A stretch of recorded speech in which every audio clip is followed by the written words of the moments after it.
მამისათა, დაძისათა და სულისა წმინდისათა. ამინ. ჩვენთან არის ღმერთი. დიდება და მადლობა ღმერთს დღევანდელი წირვისათვის. მე კიდევ ერთხელ მინდა რომ ის 60 ქულო ამოვიკითხოთ, რაც თქვენ უკვე მოისმინეთ და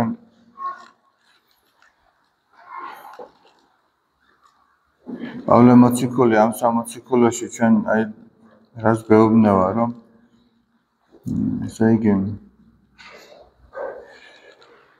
ვითარცა იგი წარუდგინენით ასონიეგე თქვენი მონებად არაწმინდებასა და უსჯულოებასა უსჯულოებად.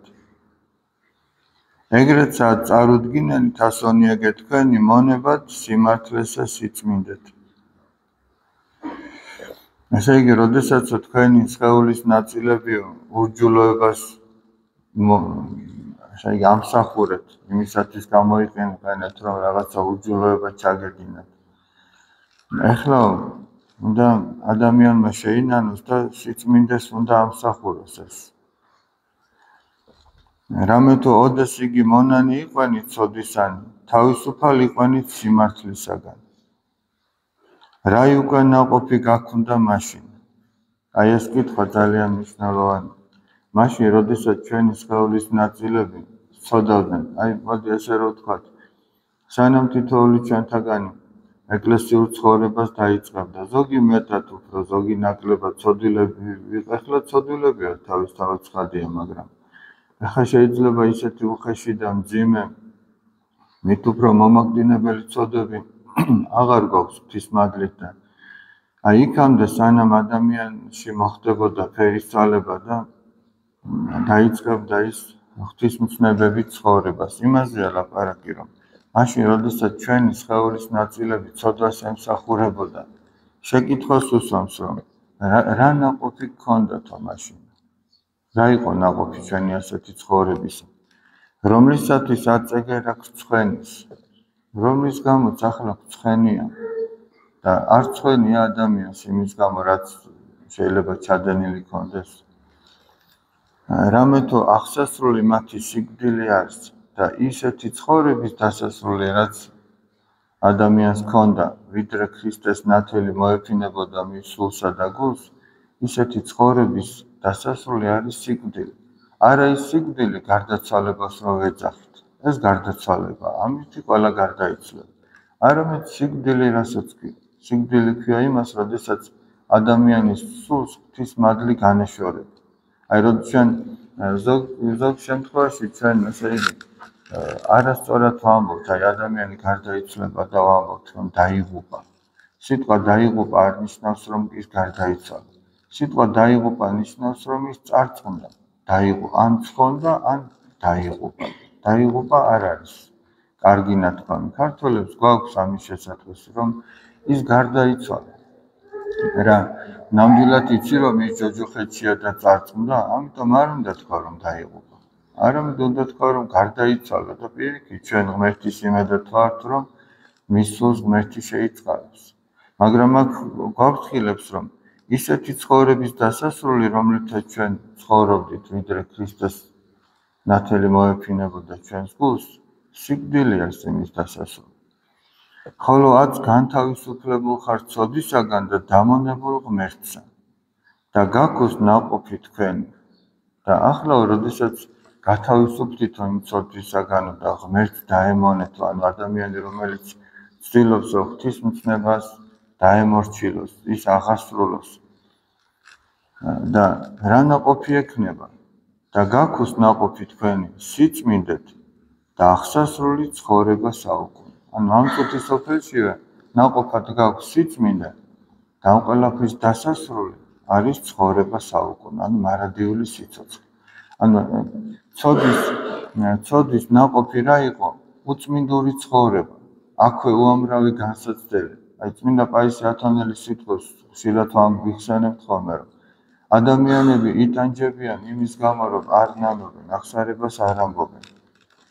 უამრავი განსაცდელი შეიძლება მოიწიოს ადამიანის თავზე იმისათვის, რომ არ ნანობს და ეს განსაცდელები სხვა არაფერია თუ არა ის რაც სახარებაში წერია, რომ ერთ კაცს უნაყოფო ლეღვის ხერომ ჰქონდა და მებაღეს ეუბნება, რომ რატო აფუჭებს ტყუილად ნიადაგს, მოდი მოვჭრათ ეს და მებაღე ეუბნება, მოდი ამ წელსაც გავანოყიეროთ მისი ძირი, შემოუყაროთ, გავანოყიეროთ და თუ არ გამოიღო ნაყოფი, მაშინ მოვკვეთოთ. და აი სწორედ შემობარვა და განოყიერება მისი არის განსაცდელები. ადამიანს ღმერთი აფხიზლებს იმ განსაცდელებით, რომ როგორღაც მიიყვანოს იმ შეგნებამდე, შემეცნებამდე, რომ ამ წუთის სოფელში დროებითია, თუნდაც ის სიხარული, თუნდაც ის ტკივილი, განსაცდელი, ის სიამოვნებები, ცოდვიანი. და ამ განსაცდელებით, ეს განსაცდელებიც ნაყოფია იმ ცოდვიანი ცხოვრებისა. და საბოლოოდ ეს არის დაღუპვა, სიკვდილი. ხოლო ადამიანი თუ ღვთისმცნებებით ცხოვრობს, მისი ნაყოფი არის სიწმინდე და დასასრული არის ცხოვრება საუკუნოვანი მარადიული სიხარული. რამე თუ საგზალი ცოდვისა სიკვდილი არის, ცოდვის საგზალი სიკვდილი, ხოლო ნიჭი ღმრთისა ცხოვრება საუკუნო ქრისტე იესოს მიერ უფლისა ჩვენისა. აი შეკითხვა, რომ რა ნაყოფი გაქვთ, ჩვენს უნდა დავუსვათ, ესე იგი ჩვენს თავს. ჩვენი ცხოვრების ასეთის თუ ისეთის რა გვაქვს ნაყოფად? იქნებ ზოგიერთი ჩვენგანი კიდევაც შეუდგა ქრისტეს მიერ ცხოვრებას, მაგრამ ნაყოფი არ აქვს. აი ხო არის დავუშვათ, ვიღაც ზარმაცობს, ბაღში არაფერს არ დარგავს და ნაყოფი რა აქვს? არაფერი. გახრიოკებული მინდორი, მეტი არაფერი. მაგრამ ვიღაცამ გადაწყვიტა, რომ მოხნას და დათესოს და მასაც არ აქვს ნაყოფი. მაშინ ის რაზე უნდა დაფიქრდეს? უნდა დაფიქრდეს, რომ იქნებ რამეს არასწორად ვაკეთებ. აი ამაზე უნდა დაფიქრდეს. მარტო ის კი არა, რომ შენ აკეთებ რაღაცას, მოდიხარ ტაძარში, ახსარებას ამბობ, ეზიარები. კი აკეთებ მაგ ყველაფერს, მაგრამ ნაყოფი რა არის? არის ის, რომ დავუშვათ წინა წელს სხვაგვარად ფიქრობდი რაღაც საკითხს, სხვაგვარად იქცეოდი, ახლა სხვაგვარად ფიქრობ. ადამიანებთან ურთიერთობაში მაშინ სხვაგვარი იყავი, ახლა სხვაგვარი ხარ დავუშვათ. თუ პირიქით უფრო გაუარეს და ესე იგი. აი ამას უნდა ვაკითხებოდეთ ჩვენს თავს, რა არის ჩვენი სულიერი ცხოვრების ნაყოფი. ყველა თუ არ ვდგებნით ერთი და იგივე ადგილს. და იმაზეც უნდა ვფიქრობდეთ, ესე იგი, რომ ღვთის წინაშე ადამიანები რომ წარდგებიან, ყველა ერთნაირად არ იქნება. ვიღაცამ ეს წუთი სოფელი მხოლოდ შვება განცხრომაში, გართობაში გაატარა დროს ტარებაში და ვიღაცა კიდე ამაზე ფრთხილობდა და ყოველდღიურად საკუთარ თავს და საკუთარ სინდის და ღმერთს ანგარიშსაბარებდა, რომ მე როგორ გავატარე ეს დღე. იქნებ სულიერი საკვების გარეშე გავატარე, რომ არ გამიკეთებია სულისთვის არაფერი, ხორციელად კი კარგად მოვიბურთე, მაგრამ ახლა სულიერად არაფერი არ გამიკეთებია. დილიდან საღამომდე არაფერი სულიერი არ წამიკითხავს. არა და წმინდა მამამი პირდაპირ ამბობენ, რომ აი სულიერი ცხოვრება, პერიფრას ამბობ, სულიერი ცხოვრება, სულიერი საკითხავების გარეშე შეუძლებელი. აი თუ ადამიანი არ კითხულობს წმინდათა ცხოვრებას, წმინდათა თხზულებებს, მათ ნაწერებს, შეუძლებელია მაშინ ესე ქრისტიანობა ისწავლოს ადამიანს. და სულ უნდა რომელიღაცა წიგნი ადამიანს გადაშლილი ჰქონდეს, რომ აი დღეს ამ წიგნს კითხულობს. ხო, გავიდა ერთი თვე დავუშვათ მორჩა ის წიგნი. ერთი თვე თუ 10 დღე თუ ის რამდენი ჭირდება. მერე სხვა წიგნი უნდა ჰქონდეს იმას დაწყებული, რომელიღაცა წმინდანის ცხოვრება, რომელიღაცა წმინდანის სიტყვა, ქადაგება თუ სხვა. ეს ძალიან მნიშვნელოვანია. მაგის გარეშე ადამიანი უბრალოდ თავს იტყუებს, რომ ის სულიერად ცხოვრობს. იცით რატო იტყუებს თავს? აი დააკვირდით. ჩვენ როდესაც ამა თუ იმ წმინდანის ცხოვრებას თუ მის სიტყვას კითხულობთ, აღმოვაჩენთ, რომ სრულიად ახალ რაღაცას შევეხეთ. და ეგეც შეიძლება ყველა გვერდზე აღმოაჩინო, ყველა წიგნში უეჭველად აღმოაჩინო. და მიხვდები, რომ მე ამ ყველაფრის გარეშე ცხოვრობდი და მეგონა რომ ქრისტიანი ვიყავი და თურმე ანი და ბანიც კი არ ვიცოდი. წარმოდგენაც კი არ ქონდა რა იყო ქრისტიანი. უბრალოდ ჩვენ იმის მიხედვით ვართ ესე იგი ქრისტიანები რა სოფხედელობაც გვაქვს და ჩვენ დავაჯერეთ. აი წარმოიდგინეთ ახლა რომ ბაყაყმა შეიძლება არ იცოდეს რა არის ტბა. ის ჭაობში ცხოვრობს და იმისი ყველაფერი იცის იქ. ხო, იმას თუ ტბას ეჩვენებენ, გაუკვირდება და იტყვის, ესე იგი თურმე რაღაც სხვაც ყოფილი. ახლა თუ ზღვას ეჩვენებენ და მერე ოკეანეს საერთოდ მიხვდება რომ ის რომ თავი დიდი ვინმე ეგონა თავის პატარა წუმპეში. მიხვდება რომ თურმე რაღაც სხვაგვარად არის აქ. მაგას აღმოაჩენს თუ ეჭვებათ. მაგრამ ზოგი კმაყოფილდება იმით რომ თავის პატარა წუმპეში კომფორტულად არის, მოწყობილია და რა გინდა კიდევაც ეზიარება, კიდევაც ყველაფერს აკეთებს, თან ის ჩაეთვლება რომ აჰა ტაძარში მივიდა. ზოგი შეიძლება ეზოში დადის, მაგრამ მაინც გულში ჩაუთვალა თავის თავს, რომ დღეს ტაძარში იყო წირვაზე. მოვიდა, შეიძლება არც ეზიარა, იქ ვიღაცას გამოელაპარაკა, იქ რაღაცა. დაიყვანა დრო და ჩაუთვალა თავის თავს, რომ კი ბატონო, აჰა დღეს ტაძარში ვიყავი. მაგრამ ნაყოფი რა არის? მეზობლებთან საუბარი თუ მეგობრებთან, კი ბატონო, ეს ძალიან კარგია. ტაძარში ჩვენ როდესაც მოვდივართ, გარდა იმისა, რომ ღვთისწინაშე წარდგებით და იქიდან დიდ ნუგესსა და მადლს მივიღებთ, ჩვენ ერთმანეთთან ურთიერთობითაც მადლსაც ვიღებთ და სიხარულს და შვებას გრძნობთ. ეს ძალიან კარგია, ამის გარეშეც ვერ იქნება სამრევლო, ეს ამითიც უნდა ახსავსე იყოს, მაგრამ არა მხოლოდ ამით, არამედ ჯერ იმით, იმიტომ რომ ცნება ესეა, შეიყვარო უფალი ღმერთი შენი და მერე მსგავსი ამისი შეიყვარო მოყვასი შენი, ის ამისი მსგავსი და ჩვენ თუ ღვთის სიყვარულს უგულებელყოფ და ღვთისადმი დამოკიდებულებას და მსახურებას და მხოლოდ ერთმანეთთან საუბრით და ესე იგი ურთიერთობით შემოვიფარგლებით, ეს არ იქნება სწორი სულიერი ცხოვრება. ამიტომ აი ჩვენ ეს შეკითხვა ყოველთვის უნდა დავუსვათ თავს და ჩვენი ნაყოფი რა უნდა იყოს ახლა. აი ჩვენ სახარებაში ასეთი რამე ამოვიკითხეთ დღეს, რომელსაც ჯანმრთელობის პარაკლისზე ოთხშაბათს ყოველთვის კითხულობთ. ერთ-ერთი ასის თავი მოვიდა მაცხოვართან და ეუბნება, რომ ჩემი მონა სნეულია. აი წარმოიდგინეთ, კაცი წარმართი, არა ქრისტიანი, არამედ წარმართი ეუბნება, ზრუნავს თავის მონაზე. ახლა რომელი ადამიანი ზრუნავს ეგრეთ თავის მსახურზე? ყველა იმას ფიქრობს, რომ ის მე უნდა მომემსახუროს. ეს წუთისოფლის დამოკიდებულებაა. ის მე უნდა მომემსახუროს. მე იმიტომ ვარ უფროსი და დირექტორი, რომ ის მე უნდა მომემსახუროს. ქრისტიანული გაგება სხვაგვარია. მე იმიტომ ვარ დირექტორი, ქრისტიანი ამბობს, რომ მე ამათ უნდა მოვემსახურო. და ეს მონა მიდის და ეუბნება, რომ ეს მაგათია თასის თავი, ჩემი მონა არისო ავათო. უფალი ეუბნება, წამოვალო და გამკურნავ. არა ვარო ღირსიო, რომ ჩემს სახლში შემოხვიდე. წარმოიდგინეთ, არა და ახლა შეხედეთ, როგორი სიტუაცია. თქვენ იცით, რომ რომაელების მიერ არიან დაპყრობილი იუდეველები. ეს ფაქტიურად იქ მეფესავით უნდა იყოს. ეს რომაელი ასის თავი. მაგრამ როგორი თამდაბალია, ნახეთ, რომ ამბობს, რომ არა ვარ მე ღირსი, რომ ჩემს სახლში შემოხვიდე. მარტო სიტყვა თქვი და განიკურნება. რადგან და ეხლა ესე იგი ამბობს იმის დასაბუთებას, რატომაც განიკურნება, ანუ რატომაც ჯერა რომ განიკურნება და რას ეუბნება. მეც მყავსო ჩემს ხელქვეითო ხალხიო და ერთს რომ ვეტყვიო, გააკეთეო, აკეთებსო, რომ ვეტყვიო, წადიო, მიდისო.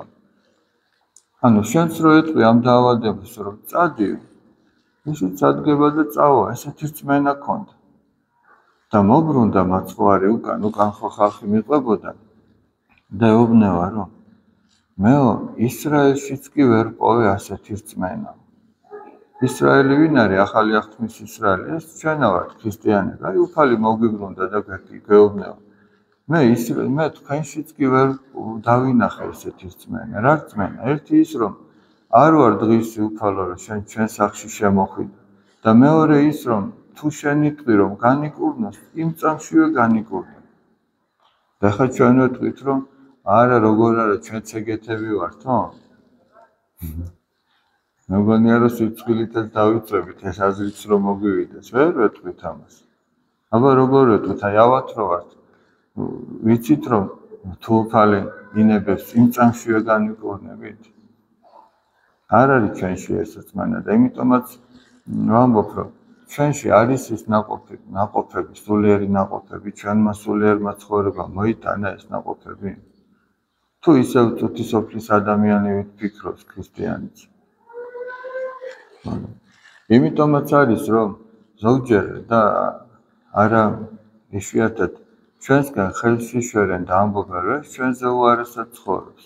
ზოგიერთ შემთხვევაში ამას ბოროტება ათქმევინებს ადამიანს, მაგრამ ზოგიერთ შემთხვევაში ისინი მართლები არიან, როდესაც ამას ამბობენ, რომ ჩვენში ქრისტიანულს ვერ ხედავ. და ამაზე უნდა დავფიქრდეთ. უნდა დავფიქრდეთ იმაზე, რომ ტაძარში რომ მოვდივარ, ზოგ შემთხვევაში აქაც შეიმჩნევია ტაძრის ეზოში, რომ რაღაცა ისეთი ხდება, რაც არ შეეფერება ქრისტიანს. რომ აი რაღაცა ერთმანეთთან ურთიერთობაში ხოდა თუ აქ ეგრეა, გარეთ ახლა ის მრევლესის წევრი რომ გავა, ის კარგად მოიქცევა, იქ უფრო მეტად არა ურევს.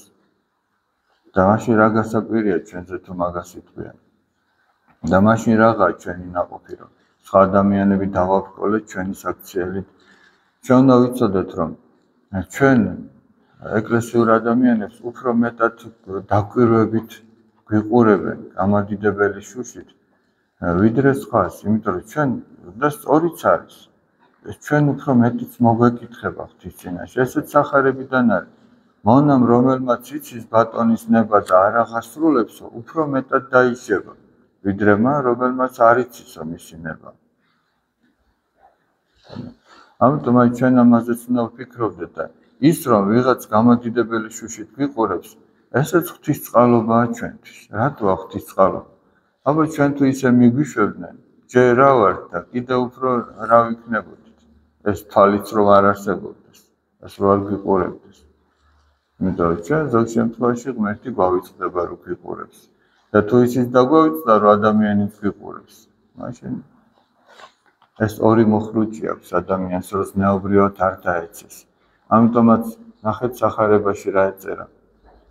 ერთ-ერთი მოსამართლე როგორ იყო დახასიათებული, ღვთისა არ ეშვინოდაო და ადამიანებისა არ ცხენოდაო. ან სრულიად უმოხრუჭოთ იყო, აი ვარ ველოსიპედს ორი მოხრუჭი აქვს, წინ დაუგან და ამას არც ერთი არ ქონდა. არც ერთი არ ქონდა, არც ღმერთისა არ ეშვინოდა. აი შეიძლება ადამიანებისა, აი პირიქით ღვთისა შეიძლება არ გეშინოდეს, მაგრამ იმის გამო მაინც არ მოიქცეთ, თუნდაც რომ აი ლიადეი და რა სიტყვის ახლა ჩემს. თუ ღმერთისა მეშინია, მე ჯერ ვიცი რომ ღმერთი მიყურებს იქაც კი, სადაც ლიადეი და არ არის. არც ანა არ არის. ხო, მართალია. იქ ღმერთია ყველგან, მაგრამ თუ იმისი არ მეშინია და არ მახსენდები, მაშინ უკვე ადამიანებისა რიდი მაქვს რაღაცნაირად, რა სიტყვია. მაგრამ თუ ესეც არ მაქვს, მაშინ რაღა მიცავს მე დაცემის გზაზე? აღარაფერი. და ზუსტად ეს ეწერა იმ მოსამართლეზე, რომ ღვთისა არ ეშინოდა და ადამიანების არ ცხენოდა. ამიტომაც აი დღევანდელ სიტუაციას თუ შევხედავთ, ახლა შეხედეთ. 30-35 წლის წინ შეიძლება იქ ათეისტური რეჟიმი იყო და ადამიანებს ღმერთი შეიძლება არ წამდეთ. მაგრამ ერთმანეთის რიდი ჰქონდათ, იმის გამო არ გააკეთებდნენ რაღაც იმას. დღეს ზოგიერთი ათეიზმის ქადაგებს და თან ეს ადამიანური სიცხვილის ბარიერებიც მოხსნილია. თითქოს ეს ჩვეულებრივი ამბავი.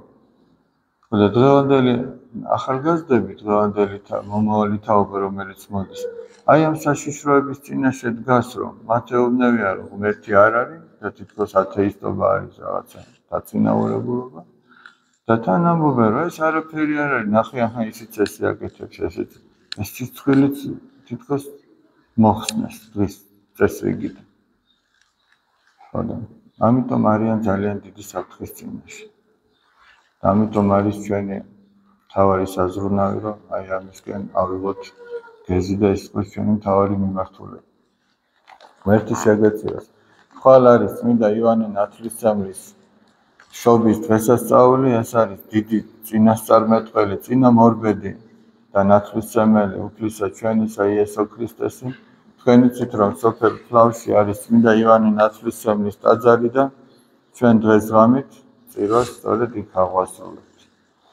თქვენ სადაც შეგეძლებათ, რომ დაესწროთ ამ წირვას, სოფელში იქნება თუ ქალაქში, ძალიან კარგი იქნება, იმიტომ რომ ეს არის ერთ-ერთი დიდი დღესასწაული. ჩვენთან არის ღმერთი.